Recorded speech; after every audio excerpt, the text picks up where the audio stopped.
நீங்கள் பார்த்துக் கொண்டிருப்பது உங்கள் விஜய்.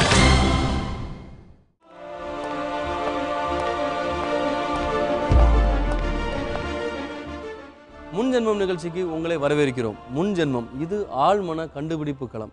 ஒருவரது புதைமனம் தொட்டு அவர் முன்ஜென்மத்தில் என்னவாக இருந்தார் என்பதையும் அவரது ஆழ்மன ரகசியங்களையும் கண்டறிவதே இந்த நிகழ்ச்சி. ஒருவரது முன்ஜென்மத்தை தெரிந்து கொள்வதன் மூலமாகவும் அவரது ஆழ்மனத்தினுடைய ரகசியங்களை தெரிந்து கொள்வதன் மூலமாகவும் அவர் இந்த ஜென்மத்தில் அனுபவிக்கின்ற மனம் சார்ந்த உடல் சார்ந்த பிரச்சனைகளுக்கு பாஸ்ட் லைஃப் தெரப்பியின் மூலமாக நிரந்தரமாக தீர்வு காண்பதே இந்த நிகழ்ச்சியின் நோக்கம். பாலித்தீவுகளில் இருக்கின்ற பெண்கள் கருவுற்றவுடன் அந்த கிராமங்களில் இருக்கின்ற ஆன்மீக பெரியவரை அழைத்து தாங்கள் வயிற்றில் இருக்கும் இந்த கரு இதனுடைய முன்ஜென்மம் என்ன என்பதை கேட்பார்களாம். அந்த ஆன்மீக பெரியவர்களும் அந்த வயிற்றில் இருக்கின்ற அந்த சிசுவோடு தொடர்பு கொண்டு பேசி அந்த கருவின் முன்ஜென்மம் என்ன என்பதை கேட்டறிந்து அதன் மூலமாக வருங்காலத்தில் இவன் எப்படி இருப்பான், பிறக்கப் போகின்ற குழந்தை எப்படி இருக்கும், இதன் எதிர்காலம் என்ன என்பதை விரிவாக எடுத்துச் சொல்வார்களாம். பாலித்தீவுகளில் நடக்கின்ற விஷயங்கள் சரி, ஆனால் இந்த இந்தியாவில் இருக்கின்ற இதிகாசங்களில் பிரகலாதனும் அபிமன்யுவுமே தாயின் வயிற்றில் கருவாக இருக்கும்போதே கதை கேட்டு வளர்ந்ததாக இதிகாசங்கள் சொல்கிறது. இப்படி பழமையும் புதுமையும் வழிகாட்ட முன்ஜென்மத்தை தேடுகின்ற இந்த பயணத்தில் இன்றைய சிறப்பு விருந்தினராக வர இருப்பவர் சின்னத்திரை நட்சத்திரம் நடிகை ஸ்வப்னா.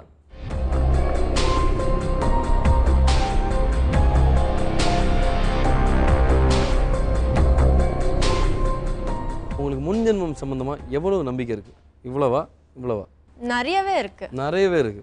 முன்ஜென்மம் அப்படிங்கிற விஷயத்துல உங்களுக்கு நம்பிக்கை இருக்கு அப்படிங்கிற பட்சத்துல போன ஜென்மத்துல நீங்க என்னவாக இருந்திருப்பீங்க அப்படின்னு நினைக்கிறீங்க? ஒரு பிராமினா இருக்கலாம்னு கெஸ் பண்றேன். ஏன்னா நான் வந்துட்டு வீட்டில் எல்லாருமே நான்வெஜ் சாப்பிடுவாங்க. பட் நான் சின்ன வயசுலேருந்து அந்த நான்வெஜ்னாவே பிடிக்காத ஒரு விஷயம் அது. ஸோ நான்வெஜ் சாப்பிடாதனால நீங்கள் போன ஜென்மத்தில் பிராமினா இருப்பீங்க. அதாவது எங்கள் அம்மா அவங்க அப்படி சொல்லி என்னை கிண்டல் பண்ணுவாங்க. இப்போ உங்களோட இந்த ப்ரெசன்ட் லைஃப் மட்டும் இல்லை பாஸ்ட் லைஃபையும் பார்க்கறதுக்காக இந்த மேடைக்கு வந்திருக்கிறது யார் உங்க கூட? எங்கள் அம்மா. உங்கள் அம்மா? ஓ, அம்மா பேர் என்ன? Pramila. Pramila. Let's welcome Mrs Pramila.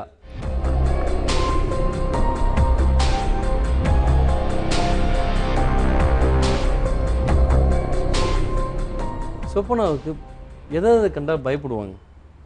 அவங்களுக்கு தனியானா பயம். தனியாக இருந்தால் பயம்? தனியாக இருந்தால் பயம், தண்ணி பார்த்தாலே பயம். அப்படியா? உண்மைதான். ஏன் அப்படி?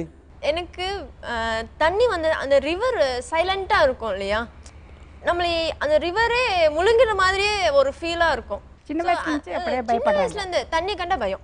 எந்த காரணமுமே இல்லாமல் யாரையாவது பார்த்து வெறுத்துருக்கீங்களா இல்லை விரும்பி இருக்கீங்களா? காரணம் இல்லாமல் யாருக்கிட்டேயும் நான் வந்துட்டு இனிமையாக நடந்ததே கிடையாது. எதையாவது ஒரு மிஸ் அண்டர்ஸ்டாண்டிங்கோ ஏதாவது ஒன்று இருக்கும். அவங்கள நான் சரியாகவே புரிஞ்சிக்காம இருக்கலாம், மேபி என்ன அவங்க சரியாகவே புரிஞ்சிக்காம இருக்கலாம். இந்த மாதிரி தான் வெறுத்திருக்கிறேன் தவிர மற்றபடி காரணம் இல்லாமல். இதுக்கான சரியான பதில் அப்படிங்கிறது இப்போ இவங்க சொல்கிறத விட எங்களுடைய இந்த பாஸ்ட் லைஃப் தெரப்பியில் அவங்க அழகாக இந்த ப்ரெசன்ட் லைஃப்பை பற்றி சொல்லியிருக்கிறாங்க. அது என்னங்கிறது இப்போ பார்க்கலாம். ஆணவமும் அலட்சியமும் நிரம்பிய பெண்ணாக தொலைக்காட்சி தொடர்களில் நடிப்பவர் ஸ்வப்னா. அலைபாயும் பார்வை, மழலைத்தனம் கலந்த பேச்சு என்றிருந்தாலும் ஸ்வப்னாவின் மனம் எதையோ யோசித்துக் கொண்டே இருக்கிறது. வாழ்வின் ஒவ்வொரு அசைவும் அவர் மனதில் ஏற்கனவே நடந்திருப்பதைப் போல தோன்றுகிறது. இந்த எண்ணம் எதனால் வருகிறது? கோபத்துடன் நம்மை பார்க்கும் ஒரு குழந்தையின் உடல் மொழி ஸ்வப்னாவிடம் தென்படுகிறது. எதையோ இழந்துவிட்ட சோகமும் அதற்கான விளக்கம் தெரியாமல் அல்லாடும் கோபமும் அவர் மனதில் இருக்கிறது. இதற்கு காரணம் இருக்கிறதா? கடந்து வந்த பாதையை சொல்ல ஆரம்பிக்கிறார் ஸ்வப்னா. நம் கேள்விகளுக்கான பதில் இந்த வாழ்க்கையில் இருக்கிறதா? உங்க பேர் என்னம்மா? ஸ்வப்னா. ஸ்வப்னா. என்ன ஏஜ் ஆகுது ஸ்வப்னா? 26. 26. என்ன பண்ணிட்டு இருக்கீங்க இப்போ? ஆர்டிஸ்டாக இருக்கிறேன். ஓகே. எப்படி நீங்கள் விரும்பி இந்த இதுக்கு வந்தீங்களா இல்லை எப்படி வந்தீங்க இந்த ப்ரொஃபஷனுக்கு? எனக்கு முதல்ல பிடிக்கல. முதல்ல பிடிக்கல. ஓகே. குடும்ப சூழ்நிலைக்காக வந்தேன். எத்தனை வயசில் நீங்கள் இந்த இதுக்கு ஃபீல்டுக்கு வந்தீங்க? எனக்கு 19 வயசு இருக்கும். 19 வயசு இருக்கும். அப்போ வந்துட்டீங்க. ஓகே. அப்புறம் போக போக பிடிக்க ஆரம்பிச்சதாம்மா? உங்களுக்கு ஏதாவது சின்ன வயசுலேருந்து மறக்க முடியாத பயங்கள் அப்படி ஏதாவது இருக்கா? தண்ணி கண்ட பயம். தண்ணியை கண்டா பயம். அம்மா அடிப்பாங்கன்னு பயம் இருக்குது. அம்மா ஏன் அடிக்கிறாங்க? தப்பு பண்ண அடிப்பாங்க இல்லையா? ஆமாம், ஏன் இந்த ஃபீல்டுக்கு வர பிடிக்கலன்னு சொன்னீங்க? பிடிக்கலன்னா தெரியல, அந்த வயசில் தெரியல எனக்கு. ஆஹா. பிடிக்கல. நல்லா படிக்கணும்னு இன்ட்ரெஸ்ட் இருந்தது. ஆஹா. அப்போ என்ன படிச்சுட்டு இருந்தீங்க? காலேஜா? காலேஜ்க்கு போகல, ஆ ஸ்கூல் வரைக்கும் நிப்பாட்டிட்டேன். சரி, அப்புறம் என்ன பண்ணீங்க? அப்புறம் கொஞ்ச நாள் டைலரிங் கற்றுக்கிட்டேன். இப்போ எல்லாருக்கிட்டையும் ப்ளஸ் பாயிண்ட் மைனஸ் பாயிண்ட் இருக்கும் இல்லையா? நல்ல பழக்கம் கெட்ட பழக்கம் இருக்கும். அப்படி கெட்ட பழக்கம் நீங்கள் எதை நினைக்கிறீங்க? என்னோட கோவம். உங்களோட கோவம். ஏன் ரொம்ப கோவம் வருமா? ரொம்ப கோவம் வரும். கண்ட்ரோல் பண்ண முடியாது. அது எல்லா இடத்துலையும் வராது. எனக்கு வீட்டில் ரொம்ப கோவப்படுவேன்.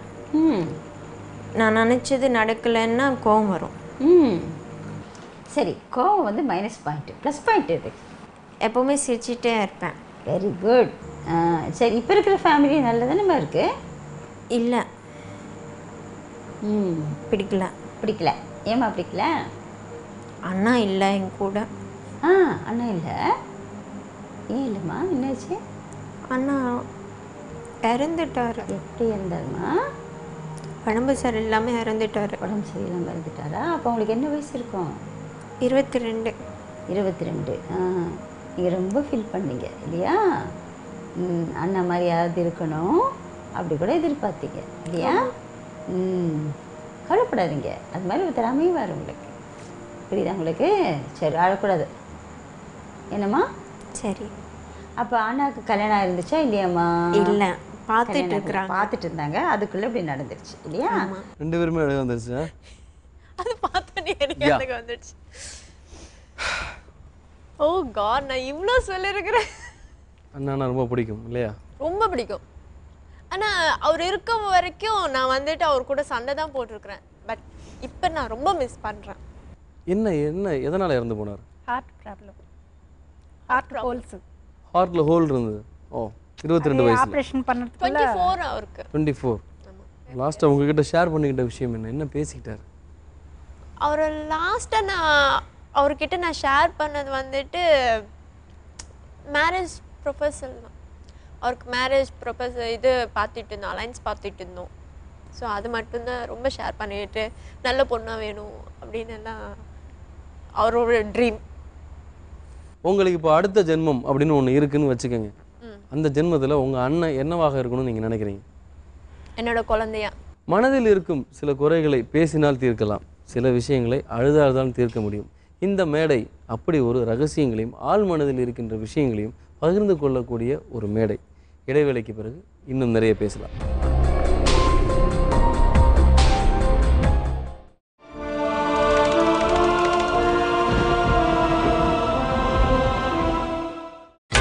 நீங்கள் பார்த்துக் கொண்டிருப்பது உங்கள் விஜய்.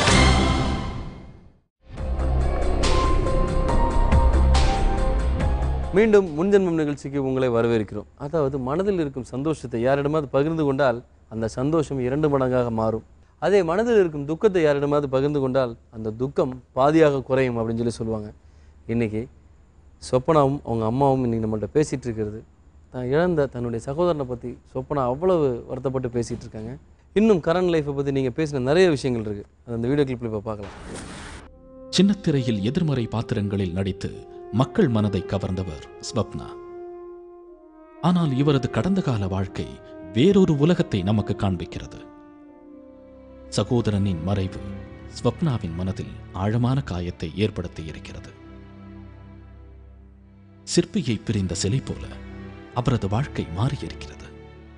இந்த வருத்தத்திற்கான காரணம் தேடுகிறார் ஸ்வப்னா.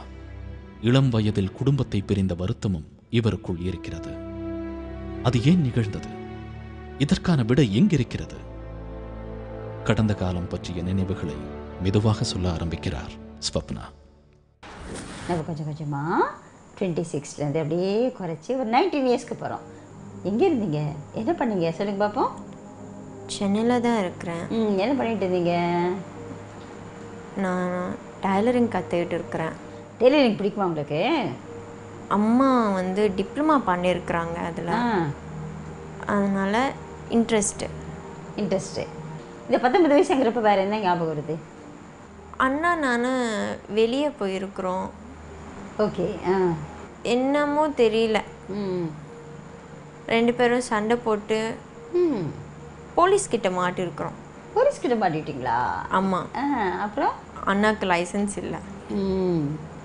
அண்ணாக்கு நானும் ரொம்ப பிடிக்கும். எனக்கு ரொம்ப பிடிக்கும். ஆமாம். ம். சரி, நம்ம 19 வயசுலேருந்து அப்படியே 14 வயசுக்கு வரோம். எங்கே இருக்கீங்க, என்ன பண்ணுறீங்க? 14 இயர்ஸ் ஊரில் இருக்கிறேன் நான். எந்த ஊரில்? எங்களது நெல்லூர். நெல்லூர். அப்புறம் நீங்கள் தெலுங்கா? ஆமாம். ஆ, சரி, என்ன பண்ணிட்டு இருந்தீங்க நெல்லூரில், சொல்லுங்கள். நெல்லூரில் படிச்சுட்டு இருக்கிறேன். ஆ, சரி, அந்த வயசில் என்ன மாதிரி பயங்கள்லாம் இருந்தது? அந்த வயசில் என்னோட மாமா அண்ணா எனக்கு ரொம்ப பயம். என்ன பண்ணுவார்? அவர் வந்துட்டு கோவப்படுவார், ம். டிசிப்ளினாக இருக்கிறோன்னு நினைப்பார். ம். அதனால் அவர் என்ன பயம். அது தவிர வேறு எந்த பயம் இல்லை. அவர் பார்த்தாலே பயமாக இருக்குமா? அமைதியாக இருப்பேன். ஏதாவது சொல்லிக்கிட்டே இருப்பாங்களா அவங்கள? அதை பண்ணாத இது பண்ணாதன்னு சொல்லிட்டு இருப்பார். ரொம்ப நச்சரிக்கிற மாதிரி. ஆமாம். அது உங்களுக்கு பிடிக்காது. நீங்கள் ரொம்ப சென்சிட்டிவ் அண்ட் இமோஷனல் இல்லையா? ஆமாம். ஆ, சரி. அப்புறம் அவர் ரொம்ப டிசிப்ளினாக இருன்னு வற்புறுத்துறார். அப்போ உங்களுக்கு என்ன தோணும்? எனக்கு இரிட்டேஷனாக இருக்கும். ம். அவர் வீட்டில் தான் நான் இருக்கிறேன். ம். அம்மா அவங்க இல்லை. அம்மா எங்கே இருந்தாங்க இப்போ? அப்போ சென்னையில் இருந்தாங்க அவங்க. அப்பா? அப்பாவும் இங்கே தான் இருந்தார், சென்னையில் தான் இருந்தார். நீங்கள் மட்டும் எப்படி நெல்லூரில் மாட்டினீங்க? ஸ்டடீஸ்க்காக அம்மா அங்கே அமுச்சிட்டாங்க. அப்போ உங்களுக்கு ஏதாவது கனவு இருந்தால் தான் நம்ம பின்னாடி படித்து இப்படிலாம் ஆகணும், டாக்டர் ஆகணும், இன்ஜினியர் ஆகணும், அது மாதிரி ஏதாவது கனவு இருந்துச்சு அவங்களுக்கு? இருந்தது. என்னவா? நான் நல்லா படித்து டாக்டர் ஆகணும்னு நினச்சேன். அம்மாவுக்கும் அதுதான் பிடிக்கும். சரி. அவங்க எப்போவுமே என்கிட்ட அதை தான் சொல்லுவாங்க. என்னாச்சு அப்புறமா? அப்புறம் வந்துட்டு நாங்கள் சென்னைக்கு வந்துட்டோம். எங்களோட வீடு எல்லாமே வித்தாச்சு. ஏதாவது ஃபைனான்ஷியல் ப்ராப்ளமா? ஆமாம், அப்பாவுக்கு வந்துட்டு ஃபைனான்ஷியல் ப்ராப்ளம் ரொம்ப வந்தது. அதனால சென்னைக்கு கிளம்பி வந்துட்டோம். ஸோ அதனால நீங்கள் டாக்டர் ஆகாமல் ஆக்ட்ரஸ் ஆகிட்டீங்களா அப்போ? ஆமாம். நீங்கள் ஒரு வயசுலேருந்து அதுக்கு முன்னாடி ஸ்டேஜுக்கு போகிறீங்க. அம்மாவோட வயிற்றுல கருவாக இருக்கீங்க, 9 மாதம் கருவாக இருக்கீங்க. பயமாக இருக்கு. பயமா இருக்கா? ஏன் பயமா இருக்கு? தெரியல பயமாக இருக்கு. நீங்கள் சந்தோஷமாக இருக்கீங்களா இல்லை சேடாக இருக்கீங்களா அம்மா வயிற்றுல இருக்கிறப்போ? சேடாக இருக்கு. ஓ, ஏன் சேடாக இருக்கீங்க? அம்மாவுக்கு கஷ்டம். அம்மாவுக்கு என்ன கஷ்டம்? ஃபேமிலி பிரச்சனை. ஃபேமிலி பிரச்சனைகள். அவங்கள யாராவது கொடுமைப்படுத்துகிறாங்களாம்மா, இல்ட்ரீட் பண்ணுறாங்களா? அப்பாவுக்கும் அவங்களுக்கும் நடுவில் மிஸ் அண்டர்ஸ்டாண்டிங். அப்பாவுக்கும் அம்மாவுக்கு நடுவில் மிஸ் அண்டர்ஸ்டாண்டிங் வருது. அப்போ அதனால் அம்மா வருத்தப்படுறாங்க இல்லையா? ஆமாம். அம்மா வருத்தப்படுறதுனால நீங்களும் கருவில் வருத்தப்பட்டுக்கிட்டே இருக்கீங்க. ஆமாம். அப்போ உங்கள் மனநிலை பாதிக்கப்படுதா? ஐயோ இப்படிலாம் இருக்கேன், டிப்ரெஷனாக இருக்கா, வருத்தமாக இருக்கா ஒரு மாதிரி? நான் அம்மாவுக்கு சாப்பாடு போடணும்னு நினச்சேன். அப்புறம் வேறு என்ன நினச்சிங்க? அம்மாவுக்கு சாப்பாடு போடணும், அப்புறம் அம்மாவும் நல்லா பார்த்துக்கணும். அவங்கள சேர்த்து வைக்கணும்னு நினச்சிங்களா? இப்படி சண்டை போடுறாங்களே, சேர்த்து வைக்கணும்னு நினச்சிங்களா, என்ன நினச்சிங்க? இல்லை, அப்பாவை அடிக்கணும்னு தோணுச்சு. இப்போவும் உங்கள் அப்பாவை அடிக்கணும்னு தோணுதா? இல்லைங்க. ஏன் அவர் மேலே அவ்வளோ கோவம் உங்களுக்கு?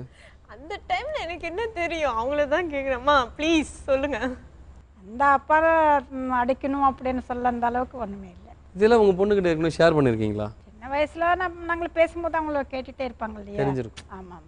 ஆக்சுவலாக எந்த டைமில் உங்களுக்குள்ளே ஒரு பாண்ட் வந்தது, அம்மா தான் எனக்கு ஃப்ரெண்டு அப்படிங்கிறதும், அம்மா நீங்கள் வந்து மகதான் எனக்கு நல்ல ஃப்ரெண்டு, இவங்ககிட்ட எல்லாம் ஷேர் பண்ணிக்கலாம் அப்படிங்கிற விஷயம் எப்போ வந்தது?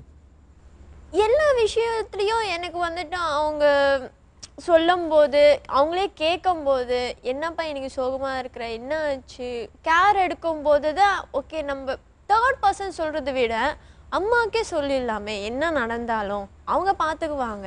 எனக்கு நல்லது நடந்தாலும் கெட்டது நடந்தாலும் அவங்கக்கிட்டே நான் ஷேர் பண்ணிக்கலாமே, நம்ம தேர்ட் பர்சன் கிட்ட ஏன் ஷேர் பண்ணிக்கணும், அப்படி ஒரு இதுதான். இது வரைக்கும் ப்ரெசன்ட் லைஃப் அப்படிங்கிறத இப்போ எங்களோட ஷேர் பண்ணிக்கிட்டீங்க. உங்களோட பாஸ்ட் லைஃப் எப்படி இருக்குன்னு பார்க்குறதுக்கு முன்னாடி எங்களுடைய கிளினிக்கல் சைக்காலஜிஸ்ட் எங்களுடைய hypnotherapist, past life therapist Vedamalika அவங்கள இந்த ஸ்டேஜுக்கு அழைக்கலாம்.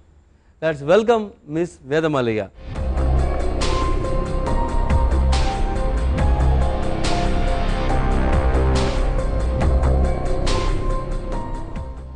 இப்போ சொப்னா அவங்களுடைய ப்ரெசன்ட் லைஃப் அப்படிங்கிறத பார்த்தோம். இந்த ப்ரெசன்ட் லைஃப்பில் எல்லாமே அவ்வளோ ஒரு மெல்லிய ஒரு சோகம் ஒன்று அப்படி முழுசாக இலையோடிட்டு இருந்தது. அவங்களுடைய லைஃப்பில் சந்தோஷம் அப்படிங்கிறது இல்லையா, இல்லை அவங்கள விரும்பாமல் நிறைய விஷயங்கள் நடந்துகிட்ருக்கா? கருவில் இருக்கும் குழந்தைக்கு சகல விதமான உணர்ச்சிகளும் இருக்கிறது. அதாவது அது உள்ளே இருந்தால் கூட அதால் பார்க்க முடியுது, கேட்க முடியுது, உணர முடியுது, எல்லாத்தையும் உணர முடியுது. ஸோ அவங்க வாழ்க்கையில் அது வரையில் சந்தோஷம் தென்படவில்லை.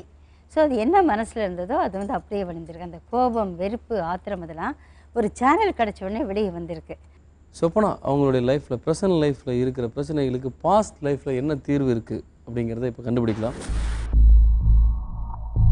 கருவறை காலத்தில் இவரோடு ஒட்டிக்கொண்ட பயம் இன்று வரை உறவாடிக் கொண்டிருக்கிறது. பெற்றோர்களின் மன வேறுபாடு கருவில் இருக்கும் குழந்தைகளை தொற்றிக்கொள்ளும் என்ற உண்மையை இவரது கடந்த காலம் உறக்கச் சொல்கிறது. இந்த பயம் எங்கிருந்து வந்தது? இதற்கு முன்ஜென்மம் ஒரு காரணமா? விடை தேடி பயணிக்கிறது ஸ்வப்னாவின் முன்ஜென்ம பயணம். பொண்ணா இருந்தேன். பொண்ணா இருந்தீங்க? எத்தனை வயசு மாதிரி தெரியுது? 16. 16 வயசு. உங்களை எல்லாரும் என்னன்னு கூப்பிடுறாங்க? சின்னு. சின்னு. நீங்கள் தெலுங்கா தமிழா? தெலுங்கு. தெலுங்கு. அப்பவும் தெலுங்கு தானா? சரி. எந்த ஊரில் இருக்கீங்க ஆந்திராவில் நீங்கள்?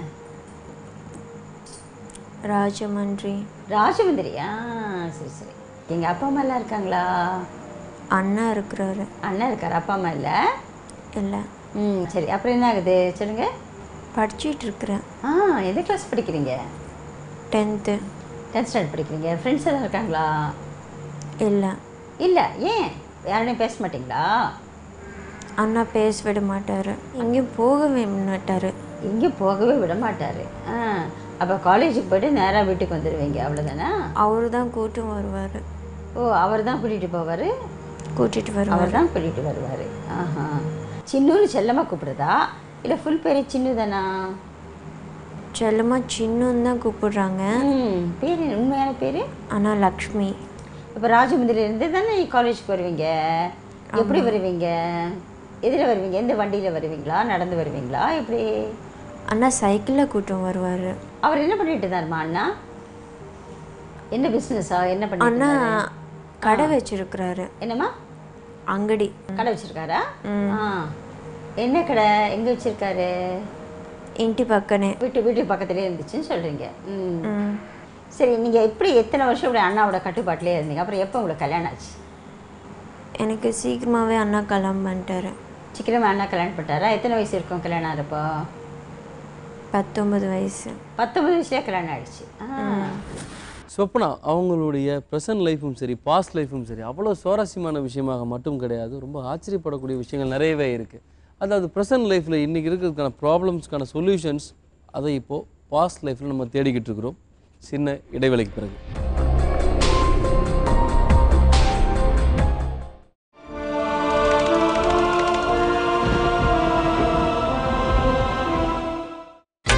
நீங்கள் பார்த்துக் கொண்டிருப்பது உங்கள் விஜய்.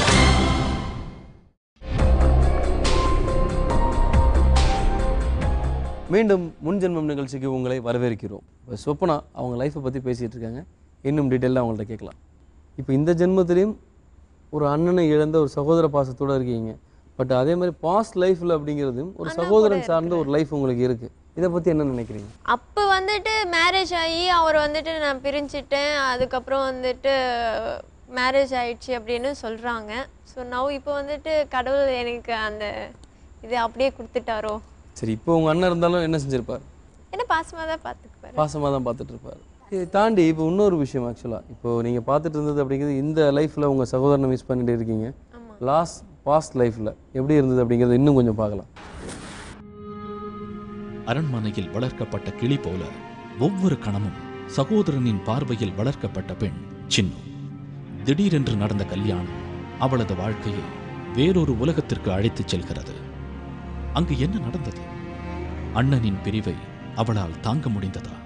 புகுந்த வீட்டின் வழக்கங்கள் அவளுக்கு எத்தகைய அனுபவத்தை தந்தது? நம் கேள்விகளுக்கான பதில் இதோ.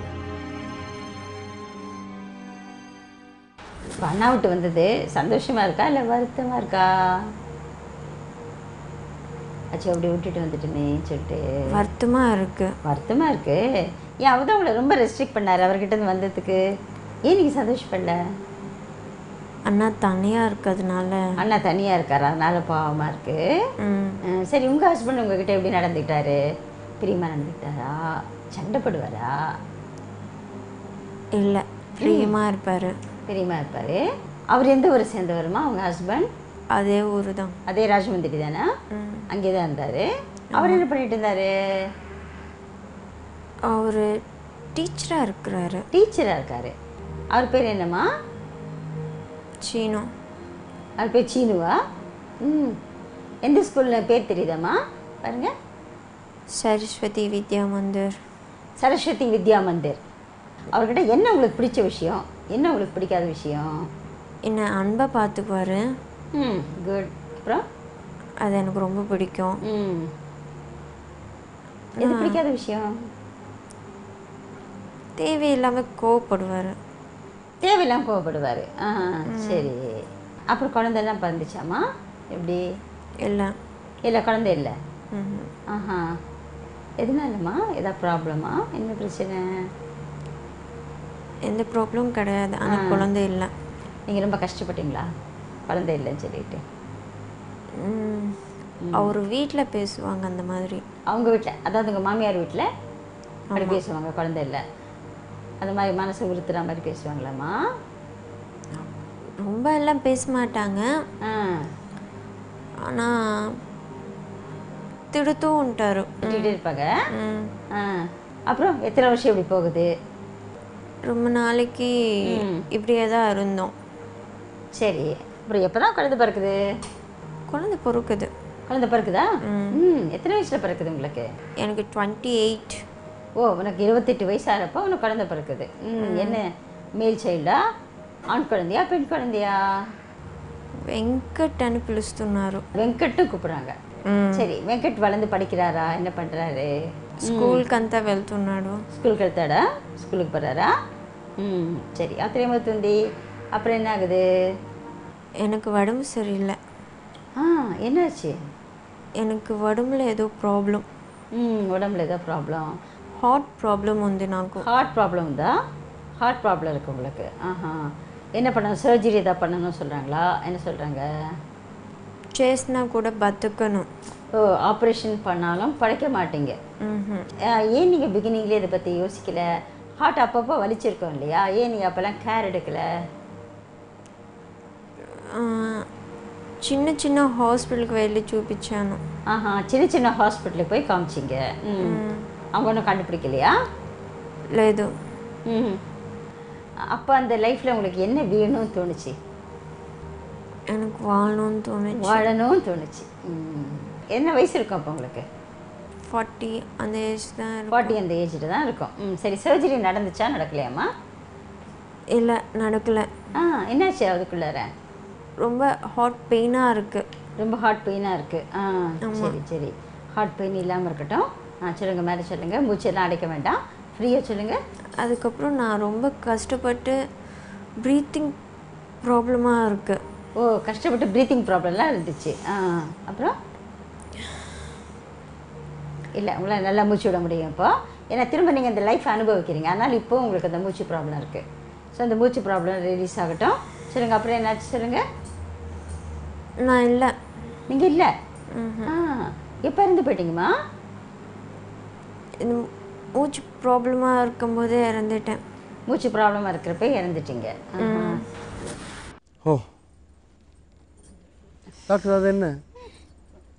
ஆக்சுவலி இந்த லாஸ்ட் பர்த்தில் அவங்களுடைய அந்த she is reliving the life. அதனால் இப்போ உங்களால் மூச்சு விட முடியல. அதுதான் நான் கேட்கணும்னு நினைச்சேன். அந்த ப்ரீத்திங் இது வந்துட்டே இருக்கு. இப்போ இருக்கா? இப்போ இல்லை, எப்பவுமே அந்த மாதிரி இல்லை. இப்போ இல்லை.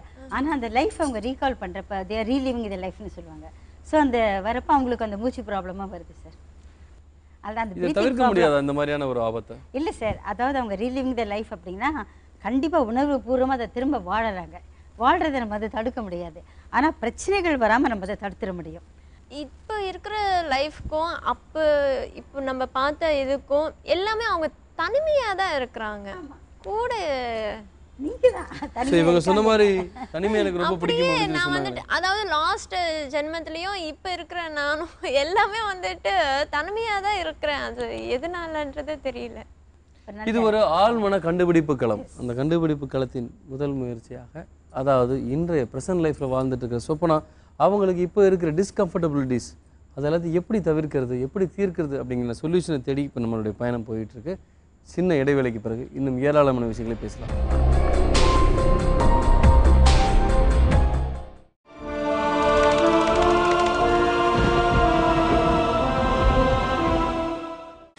நீங்கள் பார்த்துக் கொண்டிருப்பது உங்கள் விஜய்.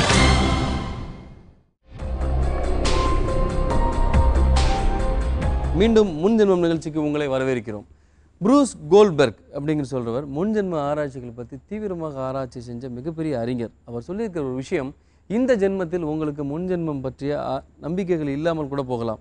ஆனால் முன்ஜென்மம் என்று ஒன்று இருக்கிறது என்பதை நீங்கள் அடுத்த ஜென்மத்தில் உணர்ந்து கொள்வீர்கள் அப்படின்னு சொல்லி சொன்னார். இது எதன் அடிப்படையில் அப்படின்னு சொன்னால், அதாவது பாஸ்ட் லைஃப்பை பற்றி, அதாவது கிட்டத்தட்ட 40-50 ஆண்டுகளுக்கு முன்னாடி நம்ம இப்படி தான் இருந்தோம் அப்படிங்கிற பார்த்தீங்கன்னா இந்த அளவுக்கு விஞ்ஞானங்கள் டெவலப் ஆகாதனால அதெல்லாம் நம்ம ப்ரிசர்வ் பண்ணி ஐடென்டிஃபை பண்ண வைக்க முடியல. பட் ஆனால் இப்போ முடியும். ஏன்னா அதற்கான விஞ்ஞானங்களும் அறிவியல் சார்ந்த விஷயங்களும் இப்போ ஏராளமான விஷயங்கள் டெவலப் ஆகிட்டுருக்கு. இதை வச்சு தான் அந்த அறிஞர் சொல்லியிருப்பார் அப்படின்னு நான் நினைக்கிறேன். இன்னும் விஷயங்கள் இருக்குது. சொப்பனாவுடன் பேசலாம். உங்களுக்கு அது என்ன, தண்ணியை கண்டா பயம்னு சொன்னீங்க, தனிமையை கண்டாலும் பயம் சொன்னீங்க. இப்போ தனிமைக்கான விடை உங்களுக்கு கிடைச்சிருச்சு. தண்ணீருக்காக என்ன தெரியல, எதுக்காக தெரியல. மேடம், சொப்பனா அவங்க ஒரு விஷயம் சொல்லியிருந்தாங்க. அதாவது தனிமைனா எனக்கு பயம் அப்படின்னு சொல்லி சொன்னாங்க. இந்த தனிமைக்கான விஷயங்கள் அப்படிங்கிறது அவங்களுடைய பாஸ்ட் லைஃப் விஷயங்களை தெரிஞ்சது. தண்ணீரை கண்டால் பயம் அப்படிங்கிறதுக்கு என்ன காரணங்கள் இருக்கும்? அதுவும் நிச்சயமாக பாஸ்ட் லைஃப்பில் ஏதாவது ஒரு பாஸ்ட் லைஃப்பில் இருக்கும். எத்தனையோ ஜென்மங்கள் அதில் எந்த ஜென்மத்தில் உங்களுக்கு தண்ணியோட சம்மந்தப்பட்டு என்ன பிரச்சனை ஏற்பட்டதுன்னு நம்மளுக்கு தெரியாது. ஸோ நம்ம தெரியாது, நம்மளுக்கு என்னன்னு தெரியாது. ஸோ நம்ம அந்த பாஸ்ட் லைஃப்பை அந்த ரெக்கார்ட்ஸ் எடுத்து பார்த்தோம் அப்படின்னா கண்டிப்பாக தெரியும். தனிமையை கண்டால் பயம், தண்ணீரை கண்டால் பயம். சரி, வேறு என்னென்ன உங்களுக்கு பயங்கள் இருக்கு? இன்னும்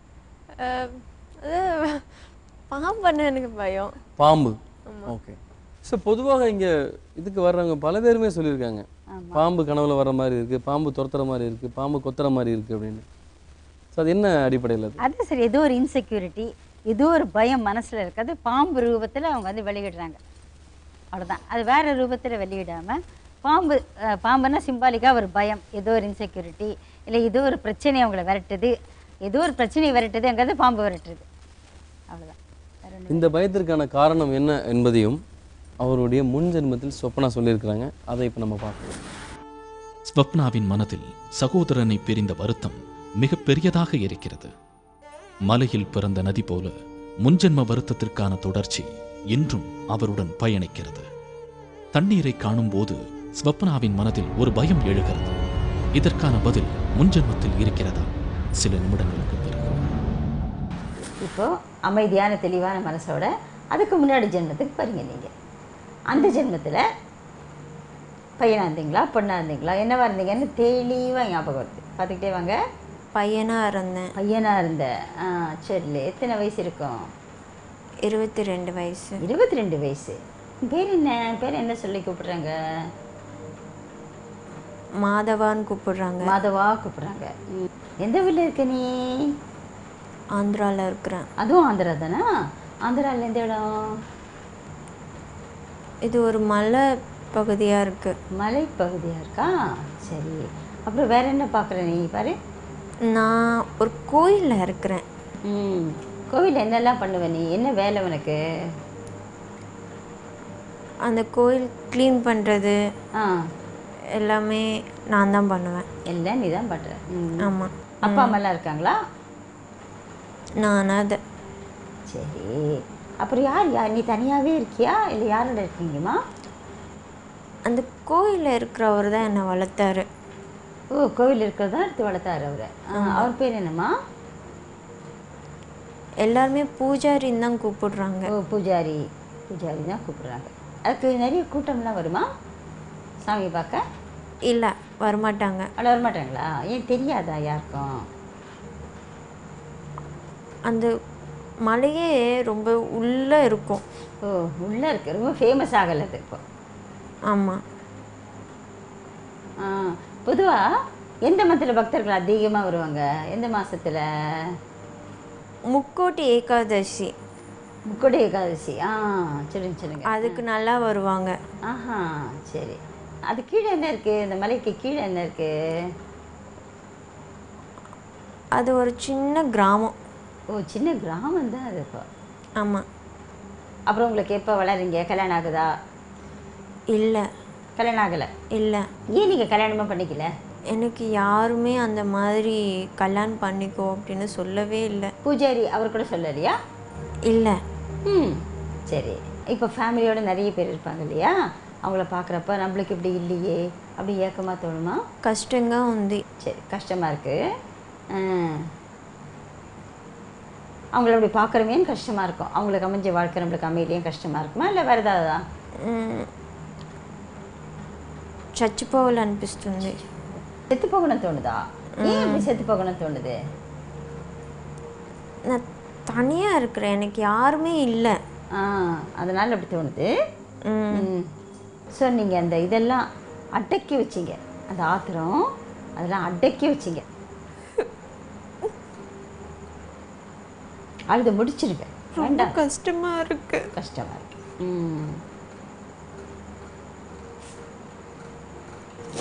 நம்மளுக்கு யாரும் இல்லைன்னு கஷ்டமாக இருக்கு. ரொம்ப அழாதீங்க. சரி, இந்த துயரமான நிகழ்வுகள் மனசு விட்டு போகட்டும். அப்புறம் எத்தனை வயசு நீங்கள் உயிரோடு இருக்கீங்களா? 30 வயசு வரைக்கும். 30 வயசு வரை தான் இருக்கீங்க. அப்புறம் எப்படி செத்து போயிட்டீங்க? இயற்கையான மரணமா இல்லை எப்படி? அது సూసైడ్. சூசைடா? எதுக்காக சூசைட் பண்ணிட்டீங்க? బతకాలని లేదు. அதாவது வாழணுங்கிற விருப்பம் இல்லைன்னு சொல்கிறீங்க? అవును. என்ன தண்ணீரில் விழுந்து செத்து போயிட்டீங்களா இல்லை எப்படி செத்து போயிட்டீங்க? ఆ కొండపైన నీళ్లు ఉన్నాయి. ஓ, அந்த దాంట్లో దూకి చచ్చిపోయాను. அச்சோ, அங்கே தண்ணி இருந்துச்சு மலை மேலே, அதில் வந்து இறந்து போயிட்டீங்கன்னு சொல்கிறீங்க இல்லையா? ஆனால் உங்களுக்கு ரொம்ப மனசு கஷ்டத்தோடு தான் நீங்கள் இறந்து போயிட்டீங்க இல்லையா? அப்படி மனசு கஷ்டத்தோடு இறந்து போனதுனால உங்கள் சோல் நேராக மேலே போச்சா இல்லை அங்கேயே சுற்றிக்கிட்டே இருந்துச்சா? ரொம்ப நாளைக்கு நான் அங்கேயே தான் இருக்கிறேன். ஆனால் கோயிலுக்குள்ளே போக முடியல. கோவிலுக்குள்ளே போக முடியல, ஆனால் அங்கேயே தான் சுற்றி சுற்றி வரீங்க நீங்கள். ஆமாம். உங்களுக்கு குளத்துல குதிக்கிறப்போ என்ன மாதிரி பயம் தோணுச்சுமா? அவசரப்பட்டுட்டோன்னு தோணுச்சு. அவசரப்பட்டுட்டோமோன்னு தோணுச்சு உங்களுக்கு? தண்ணி கண்ட பயம்ன்றது வந்துட்டு இப்போ என்னால் தனிமைக்கான பயம் ஏன் தெரிஞ்சிருச்சு, தண்ணீரை கண்டால் பயம் எல்லாத்துக்குமே காரணம் தெரிஞ்சிருச்சு. ஸோ என்னோட பாஸ்ட் லைஃப்பில் வந்துட்டு இப்படி எல்லாம் நான் இருந்திருக்கிறேன். அவங்களுடைய பாஸ்ட் லைஃபுக்கும் இன்னைக்கு ப்ரெசன்ட் லைஃப்பில் அவங்க வாழ்ந்துட்டு இருக்கிற வாழ்க்கைக்கும் என்ன கனெக்டிவிட்டி இருக்கிறத நினைக்கிறீங்க மேடம்? சரி, அந்த பயங்கள் அப்படியே கண்டினியூ ஆகிட்டு இருக்கு. அந்த பயங்கள், அந்த தண்ணியை கண்ட பயம், அப்புறம் அதே தனிமை, அதே இது கண்டினியூ ஆகிட்டுருக்கு. ஏன்னா சப்போஸ் இந்த வாழ்க்கையில் நல்ல லைஃப் அமைஞ்சதுன்னா இட்ஸ் குட். அப்படி இல்லைன்னா இதுக்கு என்ன பரிகாரம், இது என்ன தீர்வு, அதான் நிறைய பேர் கேட்குறாங்க. சார், நீங்கள் பாஸ்ட் லைஃப்பில் வந்து என்ன பிரச்சனை எதனால் ஏற்படுதுன்னு சொல்கிறீங்க, மெடிக்கலாக இருந்தால் ட்ரீட் பண்ணலான்னு சொல்கிறீங்க, இது மாதிரி வாழ்க்கை பிரச்சனையாக இருந்தால் நீங்கள் என்ன தீர்வு சொல்கிறீங்கன்னு கேட்குறாங்க. ஸோ நம்ம அதுக்கு அந்த தீர்வு சொல்ல வேண்டும். இதுக்கு நம்ம தீர்வு சொல்லணும்னா இந்த ஆகாஷிக் ரெக்கார்ட்ஸ்னு இருக்குது சார். ஒன்று ஆகாஷிக் ரெக்கார்ட்ஸ்னால் பிரபஞ்ச பதிவேடுகள் அப்படின்னு சொல்கிறோம். அதாவது அதில் வந்து நம்ம அந்த ஒரு இஎஸ்பி முறையிலையோ இதில் தான் அந்த ஆகாஷிக் ரெக்கார்ட்ஸில் என்ன இருக்குதுன்னு நம்ம முதல்ல ஆகாஷிக் ரெக்கார்ட்ஸ்னால் என்னென்னா, நம்ம ஒரு மனிதனுடைய ஒவ்வொரு ஆக்டிவிட்டியும் அதில் பதிவு செய்யப்படுகிறது. பல ஜென்ம ஆக்டிவிட்டீஸ் கூட மைக்ரோ ஃபார்மில் பதிவு செய்யப்பட்டுள்ளது அந்த ஆகாஷிக் ரெக்கார்ட்ஸில். அதுலேருந்து நம்ம தியானம் பண்ணி ஒரு இஎஸ்பி மூலமாக தான் அந்த பரிகாரத்தை தேடி நீங்கள் இப்படி பண்ணிங்கன்னா இந்த பிரச்சனை இந்த வாழ்க்கையோடு முடிந்துவிடும் அப்படின்னு சொல்கிறோம். ஸோ இவங்களுக்கும் அது மாதிரி தான் பரிகாரம். ஏன்னா இதுவரையில் ஃபுல்லாக நம்ம மெடிக்கல் தான் சொல்லிட்டு வந்தோம், சைக்கோதெரப்பியில் ட்ரீட் பண்ணலாம் அப்படின்னு. இப்போ ஒரு வித்தியாசமான ஒரு இது இருக்குது, தனிமையே கண்டினியூ ஆகுது. இந்த ஜென்மத்தில் இப்படி ஆகிடுமோங்கிற பயம் இருந்தால் அப்படி ஆகாமல் தடுக்க என்ன பண்ணணுங்கிறத ஆகாஷிக் ரெக்கார்ட்ஸை ரெஃபர் பண்ணி நம்மளால் சொல்ல முடியும். சொப்பனா அவங்களுடைய பாஸ்ட் லைஃப்பை பார்த்த பிறகு இப்போ ப்ரெசன்ட் லைஃப் பற்றி எந்த அளவுக்கு பயத்தோடு இருக்கிறாங்க, எந்த அளவுக்கு நம்பிக்கையோடு இருக்கிறாங்க அப்படிங்கிறத சின்ன இடைவேளைக்கு பிறகு பார்க்கலாம்.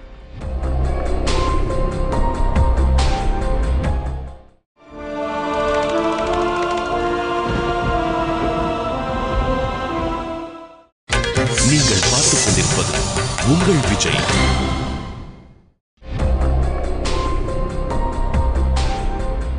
மீண்டும் முன்ஜென்மம் நிகழ்ச்சிக்கு உங்களை வரவேற்கிறோம். சொப்பனா அவங்களுடைய பாஸ்ட் லைஃப்பை பார்த்ததும் சரி, இப்போ உள்ள ப்ரெசன்ட் லைஃப்பை பார்த்ததும் சரி, எனக்கு இந்த நேரத்தில் ஓஷோ சொன்ன ஒரு விஷயம் ஞாபகத்துக்கு வருது. இந்த ஜென்மம் அப்படிங்கிற ஒரு விஷயமே ஒரு மணலில் செய்யப்பட்ட ஒரு சிற்பம் மாதிரி. ஒரு ஓங்கி ஒரு அழுத்தமான ஒரு காற்று அடித்தால் அந்த சிற்பம் கலைந்து விடுவது மாதிரி அந்த ஜென்மத்தில் இருக்கின்ற வலிகளும் வெற்றிகளும் கூட ஒரு சின்ன அசைவில் கலைந்து போய்விடும் என்று அந்த ஜென்மம் பற்றி ஒரு விஷயம் சொல்லியிருக்கார். அதே மாதிரி தான் அந்த மணல் சிற்பம் அப்படிங்கிறது அடுத்தடுத்து உருவாகும் அப்படிங்கிற ஒரு விஷயத்தையும் ஓஷோ ரொம்ப தெளிவாக அழகாக சொல்லியிருக்கிறார். எப்படி ஃபீல் பண்ணுறீங்க? அதாவது உங்களுக்கு இப்போது பாஸ்ட் லைஃப்பும் தெரிஞ்சது, ப்ரெசன்ட் லைஃப்பும் தெரிஞ்சது, இதில் நீங்கள் கற்றுக்கிட்ட ஒரு விஷயம் என்ன? அது ரொம்ப பயம் சொல்லியிருக்கிறேன், தண்ணி கண்ட பயம் சொல்லியிருக்கிறேன். ஸோ தனிமையாக இருக்கிறேன் அப்படின்றாங்க. ஸோ அது ஓரளவுக்கு நம்ம வந்துட்டு ஃப்ரீடமாக பழகலாமே அப்படின்னு ஃபீல் பண்ணுறேன். டாக்டர், ஒரு விஷயம், இப்போ நமக்கு இதுக்கு முன்னாடி எத்தனை பேர் இந்த ஷோக்கு வந்திருக்கிறாங்க, அவங்களுடைய ப்ரெசன்ட் லைஃப் பாஸ்ட் லைஃப் எல்லாமே நம்ம பார்த்துருக்குறோம். அவங்கெல்லாம் பார்க்கும்போது ஒரு விஷயம் தெளிவாக சொல்லுவாங்க. அதாவது என்னென்னா, அவங்களுடைய பாஸ்ட் லைஃப்ங்கிறது வெவ்வேறு இடங்களில் இருக்கும், வெவ்வேறு கேரக்டர்ஸ் இருக்கும். பட் இவங்க பார்த்தீங்க அப்படின்னா நெல்லூரில் பிறந்தாங்க, ஆக்சுவலாக இப்போது அடுத்து ராஜமுந்திரியில் இருந்தாங்க, அடுத்து ஒரு மலைப்பிரதேசத்தில் ஆந்திரா ஒட்டி ஒரு பகுதியில் அப்படின்னு சொல்லி சொன்னாங்க. இது எல்லாம் இவங்க ஆந்திரா பற்றியும் இவங்களுடைய பிறப்பிடம் ஆந்திராவும் இருந்ததுனால அந்த இடத்த சுற்றி இந்த நிகழ்வுகளை வச்சு சொல்கிறாங்களா? சார் அது வந்து அவங்க கேள்விப்பட்ட விஷயத்துலேருந்து சொல்கிறாங்களா நீங்கள் கேட்குறீங்க இல்லையா? அப்படி கிடையாது சார். எப்படின்னு கேட்டிங்கன்னா, அந்த நம்ம எப்போ நம்மளை மறந்த ஒரு ஸ்டேஜுக்கு போய்டுறோமோ, பாசிட்டிவ் தெரப்பி ஸ்டேஜுக்கு போகிறப்போ நாம் கேள்விப்பட்ட விஷயங்களும் எதுவுமே வந்து அங்கே வராது. உண்மையான உண்மைகள் தான் வந்து வெளியே வரும். அதாவது நீங்கள் உண்மையிலேயே அந்த ஹிப்னாட்டிக் ஸ்டேட்டில் இருக்கிறீங்களா டெஸ்ட் பண்ணிட்டு தான் நாங்கள் மேலே ப்ரொசீட் பண்ணுறோம். அதுக்கு முன்னாடி வந்து நம்ம ஒன்ஸ் நீங்கள் ஹிப்னாட்டிக் ஸ்டேட் போயிட்டீங்க அப்படின்னாவே நீங்கள் எதையுமே எடிட் பண்ணாமல் உண்மையை தான் நீங்கள் சொல்வீங்க. அதில் வந்து சந்தேகமே கிடையாது. ஸோ இவங்க ஆந்திரா அப்படிங்கிற ஏரியாலே திரும்ப பிறந்திருக்கலாம். ஒரு ஜென்மம் அங்கேருந்து எங்கே வேணால் அமையலாம், இங்கே தான் அமையணும் கிடையாது. ரெண்டாவது பாருங்கள், இப்போ அவங்க தெலுங்காக இருக்கலாம், அது வேறு விஷயம். ஆனால் அவங்க எல்லா இதுலேயுமே தெலுங்கு தான் பேசுவாங்க. அவங்க வந்து நெல்லூரில் பிறந்தனால தான் இந்த கேள்வி நான் கேட்குறேன். நான் புரியுது சார், எனக்கு புரியுது. பாஸ்ட் லைஃப் அப்படிங்கிறது வேற எங்கேயா கூட சொல்லியிருக்கலாம்ல, இருந்திருக்கலாம். ஆனால் அவங்க அங்கே பிறந்திருக்கலாம் இல்லையா? அப்படியே ஒரு ஆங்கிள் இருக்கு பாருங்க. கனெக்டிவிட்டி இருக்குது, கனெக்டிவிட்டி இருக்குன்னு தான் நான் நினைக்கிறேன். உங்களுக்கு மனசுக்குள்ளே இருந்த அந்த தண்ணீரை கண்டால் பயம், தனிமையை கண்டால் பயம், இந்த மாதிரியான பல விஷயங்களுக்கு இந்த மேடையில் ஒரு சொல்யூஷன் கிடைச்சதா நினைக்கிறீங்களா? கண்டிப்பாக நினைக்கிறேன். கண்டிப்பாக நினைக்கிறீங்க. இல்லைன்னா இதுக்கு வந்துட்டு எனக்கு ஆன்சர் தெரியாமல் இருக்கலாம். இன்னொன்று வச்சுங்களா சொன்னா, எல்லா இதுலேயும் வந்து நீங்கள் தெலுங்கில் தான் பேசுனீங்க. இப்போ நீங்கள் தெலுங்குங்கிற காரணத்தால் இல்லை, அந்த லைஃப்பை நீங்கள் லீட் பண்ணுறப்ப போகும்போது எல்லாமே வந்து தெலுங்கு தான், ஆல் தெலுங்கு. ஒரு இடத்துல கூட தமிழ் வந்து வரவே. நான் இது வரைக்கும் ராஜமன்றிக்கு போனதில்லை. இங்கே வந்துட்டு ஷிஃப்ட் ஆகிட்டோம், சின்ன ஏஜ்லேயே ஷிஃப்ட் ஆகிட்டோம். பட் அங்கே ஆந்திரா சைடு எந்த ஊரும் நான் பார்த்ததில்லை. திருப்பதிக்கு மட்டும்தான் போவேன், நெல்லூருக்கு போவேன். நான் doctor Vedamalika, medical psychologist, hypnotherapist and positive therapist. So இந்த பாசிட்டிவ் தெரப்பியை யூஎஸில் படிச்சுட்டு இதில் டீப்பாக நான் வந்து ரிசர்ச் பண்ணிகிட்ருக்கேன். இப்போ நம்ம ஹிப்னோதெரப்பினா என்னென்னு பார்க்கலாம். ஹிப்னோதெரப்பியை பற்றி தெரிஞ்சுக்கணுன்னா முதல்ல மனசை பற்றி தெரிஞ்சுக்கணும். மனசு அப்படின்னா நம்மளுக்கு 2 மனசு இருக்குது. வெளி மனசு, அதாவது conscious mind, and subconscious mind அப்படின்னா உள் மனசு. ஸோ நம்ம என்ன பண்ணுறோம் ஹிப்னோதெரப்பியில் அப்படின்னா, வெளி மனசை, அலைப்பாயிற வெளி மனசை அமைதிப்படுத்திட்டு சக்தி வாய்ந்த உள் மனசை அப்ரோச் பண்ணுறோம். அந்த உள் மனசில் தான் எல்லா நினைவுகளும் பதிஞ்சிருக்கு. அதாவது நம்முடைய இந்த ஜென்மத்தில் சைல்டுஹுட்டில் நடந்த நிகழ்ச்சிகள் எல்லாமே இதில் தான் பதிஞ்சிருக்கு. இப்போ ரெக்ரேஷன் அப்படி சொல்கிறோம். ரெக்ரேஷன் அப்படின்னா ஒரு 41 வயசு இருக்கிற ஒருத்தரை அப்படியே ஏஜை படிப்படியாக குறைச்சி 41, 40, 38, 37 அப்படி கொஞ்சம் கொஞ்சமாக குறைச்சி சைல்டுஹுட்டுக்கு கொண்டு போகிறோம். ஏன்னா சின்ன வயசில் நடந்த நிகழ்ச்சிகள் ரொம்ப ரொம்ப முக்கியமானதுன்னு சொல்லலாம். சின்ன வயசுலேருந்து அப்படியே 0 ஸ்டேஜ், அதாவது கருப்பருவம், அந்த வூம் ஸ்டேஜ், அந்த வூம் ஸ்டேஜில் கூட நிறைய டிஸார்டர்ஸ் வர சான்சஸ் இருக்குது. அதில் அந்த வூம் ஸ்டேஜில் வந்து அவங்க எப்படி இருந்தாங்க, அந்த தாவியோட உணர்வுகளை குழந்தை எப்படி பிரதிபலிக்குது, இது எல்லாம் வந்து நம்ம பார்க்குறோம். ஸோ சப்கான்ஷியஸ் மைண்டில் எல்லா நிகழ்ச்சிகளுமே பதிவாகி இருக்குது. இந்த ஹிப்னோதெரப்பியில் நம்மளுக்கு அது ஆன்சர் கிடைக்கல, 0 ஸ்டேஜ் வரல போய் கூட ஆன்சர் கிடைக்கல அப்படின்னா தான் என்ன பண்ணுறோம், பாஸ்ட் லைஃப் தெரப்பி அப்படிங்கிற முன்ஜென்ம இதுக்கு வந்து போகிறோம். இதை முற்பிறவி மருத்துவம் அப்படின்னு சொல்லலாம். சரி, முற்பிறவி மருத்துவம் அப்படின்னா அது வந்து என்ன அப்படின்னா, நம்மளுக்கு இந்த ஜென்மத்தில் நாம் ஃபேஸ் பண்ணுற பல பிரச்சனைகளுக்கு, அது மன ரீதியாக இருக்கலாம், உடல் ரீதியாக இருக்கலாம், வாழ்க்கை ரீதியாக இருக்கலாம், கர்மா சம்மந்தப்பட்டதாக இருக்கலாம். ஸோ இப்படிப்பட்டதுக்கெல்லாம் காரணம் வந்து அந்த பாஸ்ட் லைஃப்பில், அதாவது நம்ம கடந்த பிறவைகளில் ஒளிந்திருக்கும். பாஸ்ட் லைஃப் தெரப்பியின் மூலமாக இந்த ஜென்மத்தில் அனுபவிக்கின்ற உள்மனம் சார்ந்த உடல் சார்ந்த பிரச்சனைகளுக்கு தீர்வு காண்பதே நமது நோக்கம் அப்படின்னு முதலே சொல்லியிருந்தோம். அதே மாதிரி தான் இன்னைக்கு சொப்பனா அவங்களுக்கு மனசுக்குள்ளே இருந்த பயங்கள், அதாவது தண்ணீரை கண்டால் பயம், தனிமையை கண்டால் பயம், இன்னும் ஏராளமான சிறு சிறு குழப்பங்களுக்கு இந்த நிகழ்ச்சியின் மூலமாக ஒரு தீர்வு கிடைத்தது அப்படிங்கிறது உண்மையிலேயே என்னை மாதிரியே நீங்களும் சந்தோஷப்படுவீங்கன்னு நினைக்கிறேன். மீண்டும் அடுத்த வாரம் மற்றும் ஒரு சிறப்பு விருந்தினருடன் அவரது முன்ஜென்ம ரகசியங்களுடனும் உங்களை சந்திப்பது உங்கள் ராஜநாராயணன்.